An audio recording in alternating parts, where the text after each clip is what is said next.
तो ऑडिटर के साथ क्या क्या हो सकता है स्पेशली केस स्टडी बेस्ड में, या तो ऑडिटर को sufficient and appropriate audit evidence मिला, ऑलराइट, या तो sufficient and appropriate audit evidence नहीं मिला।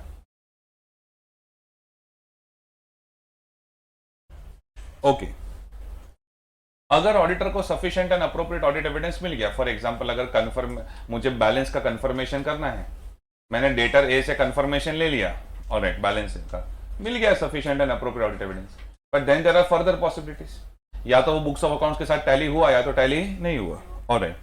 सो तकलीफ कब होगी? If evidence is inconsistent, does not match, does not tally, ये सब वर्ड्स यूज नहीं करने का। If evidence is inconsistent,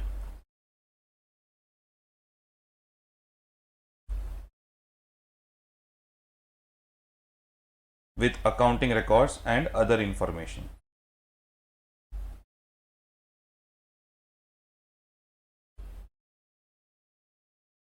that is when we will have problems, if evidence is inconsistent.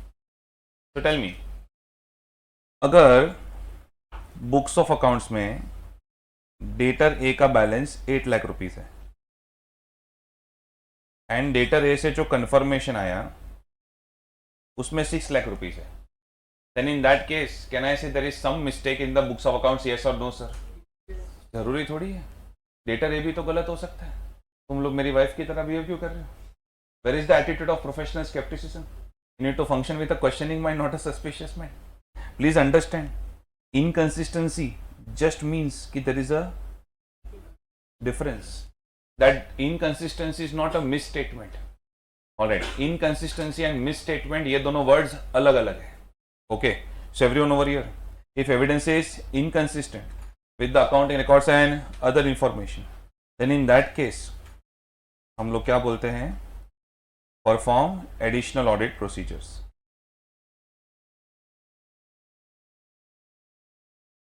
Correct, मैं अभी नेक्स्ट वही बोलने वाला था, सबसे बड़ा कंफ्यूजन है ये। इसमें आप further audit procedures word use करोगे, I will not give you marks, because standards in auditing में फर्दर ऑडिट प्रोसेस का मतलब क्या होता है पता है? कि रिस्क असेसमेंट के बाद जो पहला प्रोसीजर आप यूज करते हो ना, that is further audit procedure.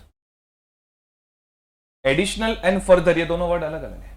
कल मैंने आपको बताया कि मैं रिस्क असेसमेंट करता हूं, ऑलराइट, मैंने रिस्क असेस किया कि रिस्क असेस करके पता चला कि इंटरनल रिकॉर्ड्स इतने रिलायबल नहीं है बिकॉज इनके इंटरनल कंट्रोल्स अच्छे नहीं है, ऑलराइट। तो अब मैंने लिया डेटर से external confirmation, that is my first further audit procedure, test of details. अब कंफर्मेशन टैली नहीं हुआ, ऑलराइट, तो अब मैं क्या करूंगा? Additional audit procedure. You cannot write the word further over here, then you are losing the essence of the answer.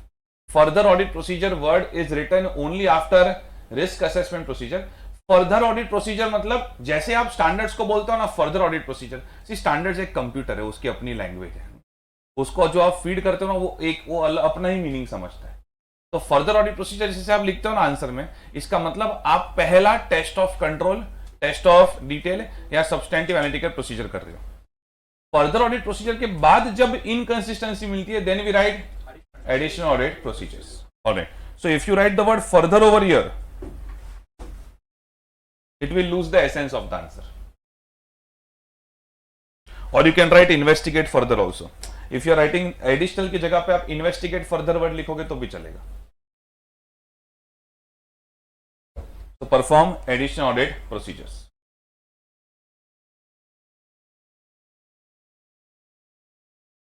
मुझे जो बच्चे एब्सेंट रहते हैं उनसे मुझे प्रॉब्लम नहीं है, उनको गिल्ट होता है एब्सेंट रहे, तो वो लोग बाद में रिकॉर्डेड बैकअप से रिकवर कर लेते हैं। जो बच्चे टाइम पे आते हैं उनसे भी प्रॉब्लम नहीं, बिकॉज वो पहले से सुन रहे हैं। ये जो 5-10 मिनट लेट वाले बच्चे हैं ना, इनका फेल होने का चांस बहुत ज़्यादा है, बिकॉज अब उनको लगता है कि उन्होंने लेक्चर अटेंड कर लिया, ऑलराइट, पर 10 मिनट का गया या 5 मिनट का गया। अब सोचो मैंने क्या जबरदस्त टिप दिया पहली 5 मिनट में। अरे गेटिंग है पॉइंट? तो जो 5 मिनट वाले ना, वो थोड़ा ध्यान रखो, या तो मत ही आओ। मतलब मुझे प्रॉब्लम नहीं लेट आने से, मैं तो फीस ले लिया मेरे को, ऑलराइट, लेकिन या तो मत ही आओ या तो आओ तो अच्छे से आओ, ऑलराइट। तो perform additional audit procedures, then ये तो आपका फेवरेट लाइन है यार, आंसर भरने के लिए काम आता है. Discuss the matter with management. ये इंटर से लाइन याद आ रहा होगा, चला आ रहा है, एकदम लेजेंडरी लाइन है, हॉल ऑफ फेम में. Discuss the matter with management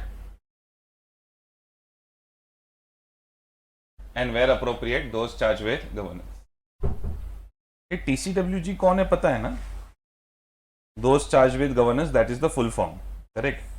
चलो मुझे जरा प्रैक्टिकली बताओ, बिकॉज ये मुझे आगे के टॉपिक्स में बहुत काम आएगा. What is the difference between management and TCWG? So tell me, CEO CFO is management और TCWG? Management. Alright. Board of directors audit committee, TCWG. I'll tell you what is the difference between management and TCWG. Management is the one who is responsible for execution. Alright. And TCWG is the one जो management के ऊपर ध्यान रखता है, oversight of management and strategic direction देता है. Alright. तो ये तो सिर्फ एग्जांपल है. सीईओ सीएफओ मीनिंग नहीं है, सिर्फ एग्जांपल है. Board of directors audit committee, alright, ये टीसीडब्ल्यूजी. सर ये इतना इंपॉर्टेंट क्यों है? आगे जाके आपको टॉपिक्स में पता चलेगा. कुछ कुछ चीजें हैं जो सिर्फ मैनेजमेंट से बात करते हैं, कुछ कुछ चीजें हैं जो सिर्फ टीसीडब्ल्यूजी को कम्युनिकेट करते हैं, और वो एमसीक्यू के लिए उनका बहुत फेवरेट है. ऑलराइट. तो आगे जाके बहुत काम आएगा, specially in SA 260 and 265. So you should know the difference between management and those charged with governance. ऐसे 260 में इसका इम्पैक्ट है, 265 में इम्पैक्ट है, 240 में इम्पैक्ट है, 250 में इम्पैक्ट है. आपको पता होना चाहिए the difference between management and those charged with governance. Return representation 580 में इम्पैक्ट है, 6-7 स्टैंडर्ड में जबरदस्त impact. Okay, so I repeat. Normally first we discuss the matter with management, appropriate level of management. अभी डेटर वाला problem है तो accounts department में junior level से भी डिस्कस कर सकते हैं. उसने जवाब नहीं दिया तो फिर सीएफओ, वहां से कोऑपरेशन नहीं मिला तो फिर it goes to the board of directors audit committee. Are you getting my point? That is why we write discuss the matter with management and where appropriate those charged with governance. Okay. ये ना normally सुनो ना, normally जब भी कोई difference मिलता है ना, डिफरेंस, तो perform additional audit procedures and discuss the matter with management, ये साथ में ही लिखते हैं हम लोग. तो समझो अगर इसके अंदर भी एमसीक्यू है कि पहले क्या करते हैं. So first we always discuss and then we perform additional audit procedure. पहले हम जाके डिफरेंसेस आ रहे तो डिस्कस तो कर लेंगे, डिस्कशन में डिफरेंस निकल गया तो ऑलराइट. लाइफ में भी झगड़ा हो तो डिस्कस कर लो, उसी में बात खत्म हो गई. तो ऐसे ही जेम्स बॉन्ड क्यों बन रहे हो? Okay, done everyone? Yes yes. सुनो, मैंने ये सब क्यों किया? Additional audit procedures, discuss the matter, ये सब क्यों किया? बिकॉज मुझे क्या मिली? इनकंसिस्टेंसी, डिफरेंस मिला. ऑलराइट. अब क्या हो सकता है? या तो डेटर सही है या तो डेटर गलत है. अगर डेटर सही है 6 लाख रुपीज, दैट मीन्स मेरी कंपनी की, I mean in my clients books of accounts there is some error. Alright. So इसके बाद मुझे तकलीफ कब होगी?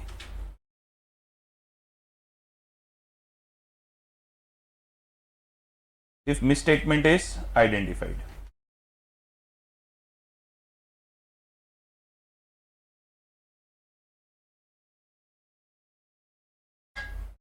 In the entity's records.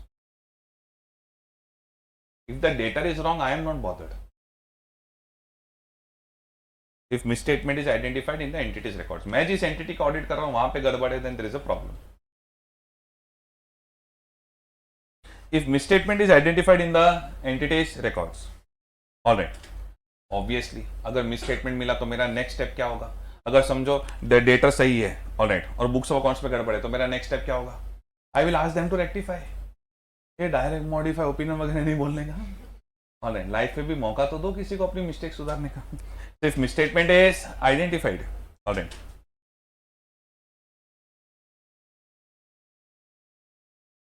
then communicate such misstatement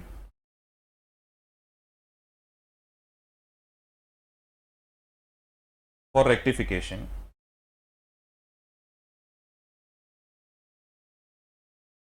ज्यादा मैं नहीं लिख रहा हूं, मैं सिर्फ ये लिख रहा हूं एज पर एसए 450. बस मिसस्टेटमेंट को कम्युनिकेट कैसे करना है, किस तरीके से करना है, किसको कम्युनिकेट करना है, रेक्टिफाई कैसे करवाना है। ऑलराइट, ये पूरा स्टोरी किसमें है, ऐसे 450 के अंदर। अच्छा, मैंने ऐसा क्यों लिखा एज पर ऐसे 450, एक तो पूरा स्टोरी उधर है, पर सोचो अभी आप सबको थोड़े प्रैक्टिकल डाउट्स आना शुरू होने चाहिए। फॉर एग्जाम्पल लेट अस से डेटर ए 8 lakhs बोल रहा है, सॉरी बुक्स ऑफ अकाउंट्स में 8 lakhs लिखा है, एंड डेटर ए बोल रहा है 7.97 lakhs। Alright, will you now communicate for rectification? एक मिनट पेड़ो सुनो, मैं क्वेश्चन क्या पूछ रहा हूं। ऑलराइट, मैं ये नहीं बोल रहा will you modify opinion. Bharat का बच्चा जानता है कि इतने छोटे डिफरेंस में मॉडिफाई ओपिनियन तक तो नहीं जाएगा।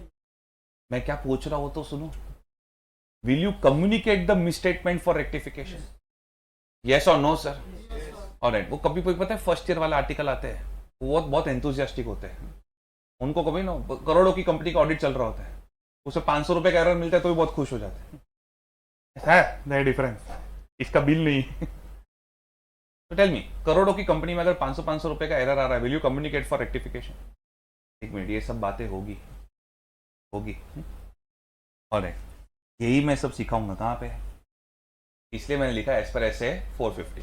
किसी को भी डाउट आ रहा है but you are not asking just because it's morning and ऐसा फर्स्ट 30 मिनट्स 40 मिनट्स, तो ये सब मैं डिस्कस करने वाला हूँ प्रैक्टिकल जाके। Alright, but where in SA 450 let me tell you there are certain misstatements which we don't communicate. एक लेवल सेट करना पड़ता है जिसके नीचे हम कम्युनिकेट करते ही नहीं है। Are you getting my point? But that will be discussed in SA 450। इसलिए जब भी मिसस्टेटमेंट के कम्युनिकेशन की बात आए, आई रिपीट, जब भी मिसस्टेटमेंट के कम्युनिकेशन की बात आए, alright, you should always quote SA 450। Alright, misstatement communicate कहां पे होगा, इन which SA 450। I want a confirmation, are you clear with this? Yes sir? Yes, okay. To communicate such misstatement for rectification as per SA 450.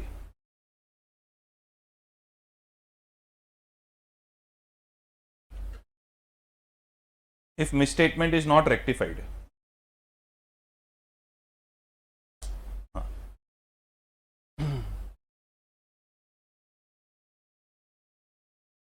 superb, Harshit, very good. If uncorrected misstatements, then consider impact on audit opinion. Wrong.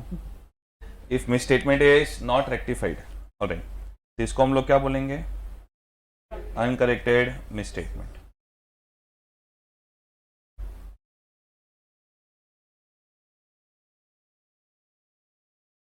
Then you will have to evaluate materiality, कितना impact है overall financial statement level पे, जितने भी accumulated uncorrected misstatements है उसका कितना impact है, and then you will modify opinion, या कंसिडर इम्पैक्ट ऑन ओपिनियन, ऐसा भी लिख सकते हो एज पर ऐसे 705।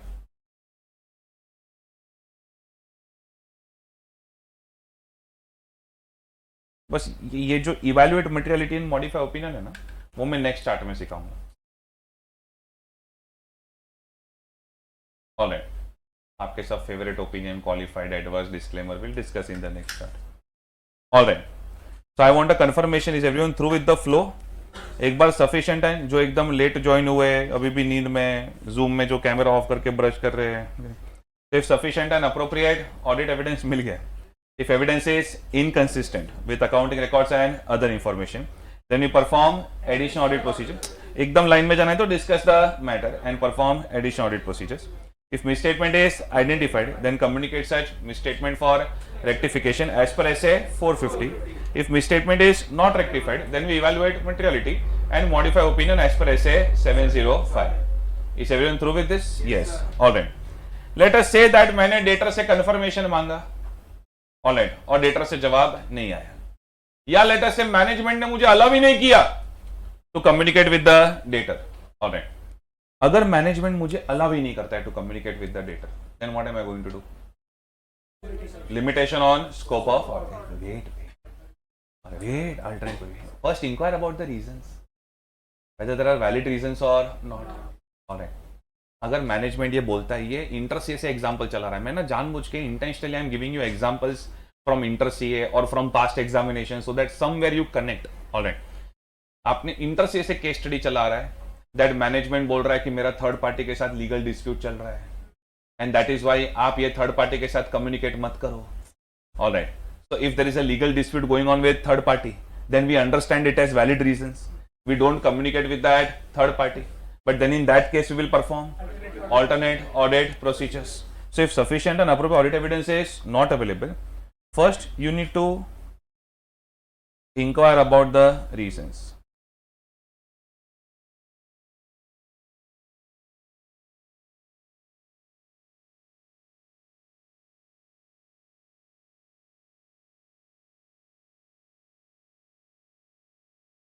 Whether there is a reasonable justification, they have invalid reasons.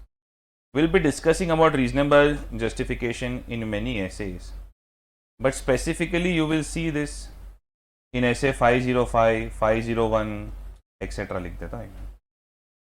ये सब essays में तो एकदम thriving examples आएंगे reasonable justification.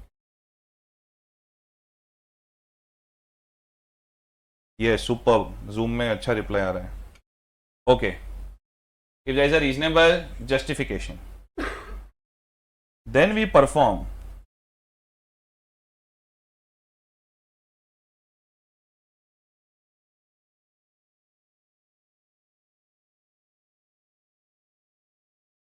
alternate audit procedures.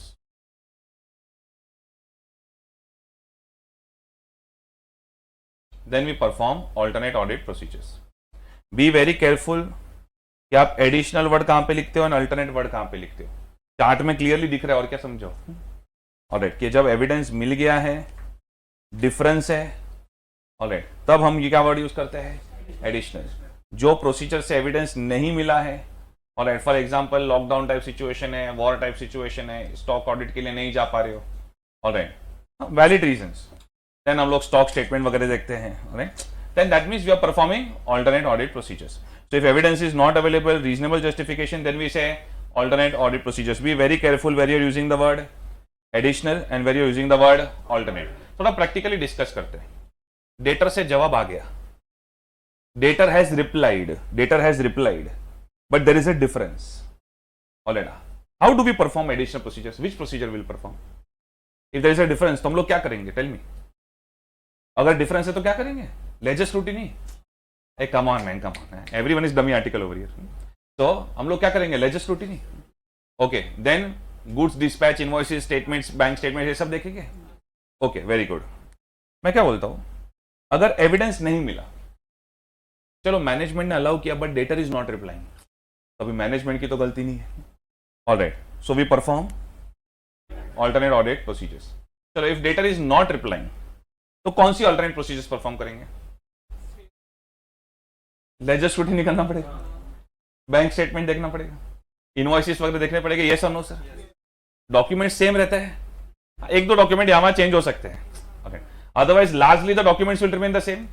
बस ये डाउट मुझे व्हाट्सएप पे कंटिन्यूस आता रहता है, सर इस पे भी ये डॉक्यूमेंट्स देखेंगे, इस पे भी ये डॉक्यूमेंट्स देखेंगे, तो एक में एडिशनल ने दूसरे में अल्टरनेट क्यों? सी, एडिशनल एंड अल्टरनेट ये कंसेप्चुअल वर्ड्स है. ऑलराइट, अल्टीमेटली डॉक्यूमेंट्स तो देखने ही पड़ेंगे आपको. लेजर स्क्रूटिनी एडिशनल में भी होगा एंड लेजर स्क्रूटिनी अल्टरनेट, पर एडिशनल में इसलिए हो रहा है because there is a difference and we want to investigate further. Alternate में इसलिए हो रहा है because we are not getting the evidence, so we are trying to get another evidence. We may look at the same documents but with different purpose. अरे, are you getting my point? Yes. तो ये अभी query settle हो जाना चाहिए between additional and alternate. It is about the purpose why we are writing the word additional alternate. Very much possible that 90% we may be looking at the same documents. I want a confirmation. Are you clear with this? Yes. Alright, so perform alternate audit procedures. ये तो line कभी भी लिख सकते हो, discuss the matter. Whenever you are in any emergency situation, you please write this line. It is an Ayurvedic medicine without any side effect. Neither it increases your marks nor reduce. Just helps in stuffing. Okay. चलो, इसके बाद भी, अरे यार debtor से reply नहीं आया. Alright, you tried performing alternate audit procedures. Okay. चलो, उसकी जो अकाउंटिंग रिकॉर्ड्स, जो फाइल जहां पे रखी गई थी, ऑलराइट, कंपनी ने जहां पे उसकी फाइल रखी थी, वहां पे फायर की वजह से फाइल डिस्ट्रॉय होगी पूरी। ऑलराइट, तो आपने काफी सारा ट्राई किया बट वो नहीं मिल पा रहा है एविडेंस। तो इसके बाद भी everyone is cooperating with you, it's not like anyone is restricting you. Alright, इसके बाद भी if sufficient and appropriate audit evidence is not available, then what do we say? This is also, हाँ, limitation on scope of audit, LOSA. But अभी आगे जो लिख रहा हूं बहुत इंपॉर्टेंट है, ड्यू टू सर्कमस्टेंसेस। दो तरह की लिमिटेशन होती है, एक जहां पे मैनेजमेंट आपको रोक रहा है, ऑलराइट, कोऑपरेट नहीं कर रहा है, उसको हम लोग बोलते हैं लोसा क्रिएटेड बाय मैनेजमेंट। यहां पे मैनेजमेंट कोऑपरेट कर रहा है, everyone is cooperating with you, फिर भी एविडेंस अवेलेबल नहीं है। ऑलराइट, कभी कभी लाइफ में होता है ना, ना आपकी गलती है ना उसकी गलती है, जस्ट हालात ही खराब है। So that is called as losa due to circumstances. So next time when you break up because of just situations, all right, neither your fault nor her fault, then just revise audit, say losa due to circumstances. All right. So limitation on scope of audit due to circumstances. पर सुनो, ये audit चल रहा है, इसमें समझो management cooperate कर रहा है, फायर की वजह से अकाउंटिंग रिकॉर्ड्स डिस्ट्रॉय हो गए, तो आप क्या बोलोगे? I am resigning. कितना कैसा लगेगा? अरे क्या रेजिग्नेशन का बेस क्या है? फायर लग गया वो। सो आपको समझ में आनी चाहिए कि यहां पे मैक्सिमम में क्या लिख सकता हूं, मॉडिफाई ओपिनियन। सी टेल मी एवरीवन, अगर वॉर वॉर चल रहा है, वॉर आजकल सब बहुत एकदम लाइवली एग्जांपल है सब, ऑलराइट, वॉर चल रहा है, तो आपका स्टोरेज लोकेशन एग्जैक्टली उधर है जिधर पाकिस्तान से ड्रोन आ रहे हैं और इंडिया वो तो डिस्ट्रॉय कर देते हैं, ऑलराइट, नीचे लोकेशन है आपका, ओके, आर्टिकल को भेजेंगे देश के काम आएगा, ओके। तो that is the reason that वहां पे इंटरनेट वगैरह सब जैम है, सब ब्लॉक किया गया है, ओके, फॉर सिक्योरिटी रीजंस। तो वीडियो कॉल भी पॉसिबल नहीं है। अब आपको पता ही नहीं कि स्टोरेज लोकेशन है कि उड़ गया, ऑलराइट, तो स्टॉक स्टेटमेंट वगैरह आपको सेटिस्फाई करेंगे का? Will you be satisfied with just the stock statement? No, you are, अरे 2-2 महीने तक चल रहा है, कुछ समझ में नहीं आ रहा है, ऑडिट रिपोर्ट का डेडलाइन आ गया है, alright, then in that case will you modify your opinion, consider impact on audit opinion, yes or no sir? Let us say material है, स्टॉक इन्वेंट्री बहुत मटीरियल पड़ा हुआ है उधर, 10% ऑफ टोटल एसेट्स का इन्वेंट्री उधर पड़ा हुआ है, will you modify your opinion? देखो, यहां पे आपका अंदर का इंसान जाग रहा है।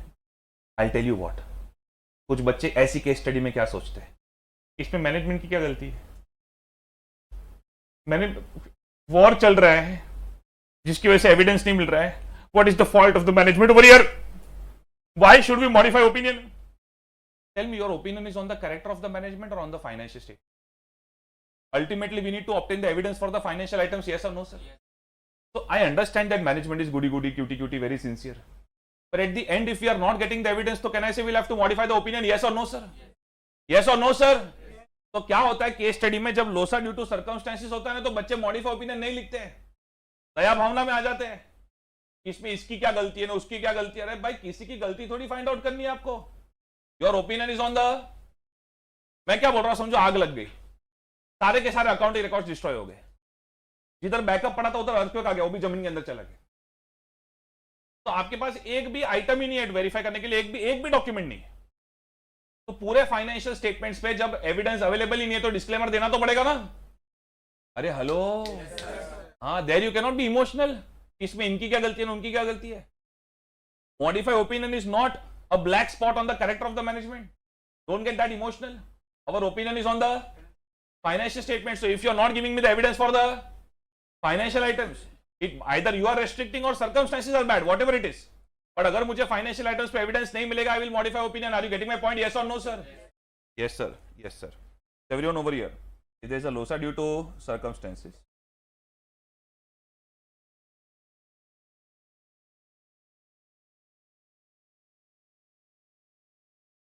विच ओपिनियन, वो नेक्स्ट चार्ट में आ रहा है, modify opinion as per SA 705।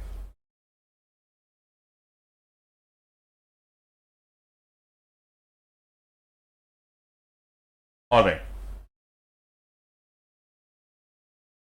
अगर इनवैलिड रीजन है, if the reasons are invalid, management ने इनवैलिड रीजंस दिए, एट कम ऑन यार, मैनेजमेंट की कंप्लेन करने हम कहाँ पे जाते हैं, those charged with governance, discuss the matter with TCWG as per SA 260.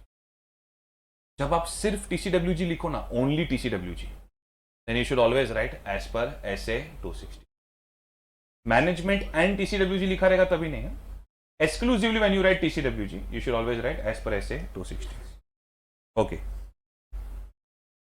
इसके बाद भी if sufficient and appropriate audit evidence नहीं मिला, अब इसको हम लोग कहते हैं limitation on scope of audit imposed by management and those charged with governance.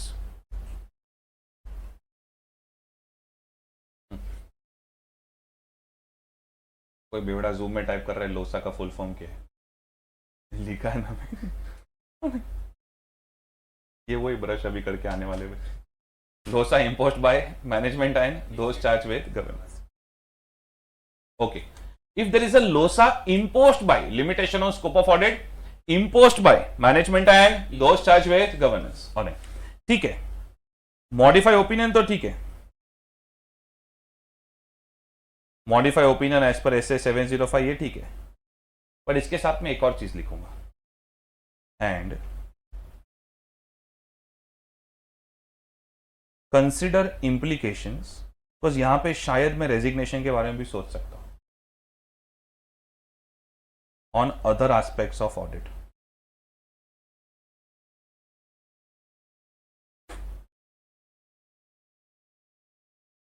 Consider implications, implications means effect on other aspects of audit. Other aspects क्यों बोला कि चलो ओपिनियन तो मॉडिफाई करेंगे, और क्या सोच सकते हैं ऐसा. Consider implications on other aspects of audit. इसका बेस्ट एग्जाम्पल है that we may consider withdrawal from the engagement.